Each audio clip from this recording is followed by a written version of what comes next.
बिस्मिल्लाहिर्रहमानिर्रहीम। नाज़रीन, उम्मीद करता हूँ कि आप सब खैरियत से होंगे।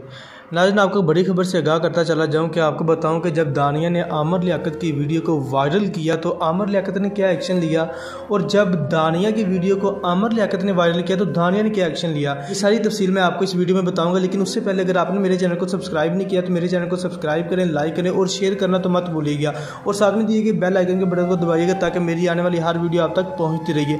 आइए नाज़रीन आगे बढ़ते हैं। आपको बताऊँ कि जब दानिया ने आमिर लियाकत की वीडियो को वायरल किया तो आमिर लियाकत ने इसे बहुत ही सख्त एक्शन लिया। आमिर लियाकत का कहना था कि दानिया के ऐसे मेरे पास राज मौजूद है कि मैं अगर वो फाश कर दूं तो दानिया किसी को मुंह दिखाने के लायक नहीं रहेगी। और आमिर लियाकत ने किया वही कि उसने दानिया की ऐसी ऐसी वीडियो भी वायरल कर दी है कि वो मैं आपको अब स्क्रीन पे नहीं दिखा सकता। तो नाज़रीन, हुआ वही कि जैसे ही आमिर लियाकत ने दानिया की वीडियो को वायरल किया तो दानिया ने सुसाइड कर लिया। दानिया अब इस दुनिया में नहीं रही। इंशाल्लाह जैसे ही मुझे मज़ीद डिटेल्स मिलती हैं तो मैं आप लोगों तक पहुँचाता रहूँगा। लेकिन उससे पहले अगर आपने मेरे चैनल को सब्सक्राइब नहीं किया तो मेरे चैनल को सब्सक्राइब करें और साथ में दिए गए बेल आइकन के बटन को लाजमी दबाइएगा ताकि मेरी आने वाली हर वीडियो आप तक पहुँच सके।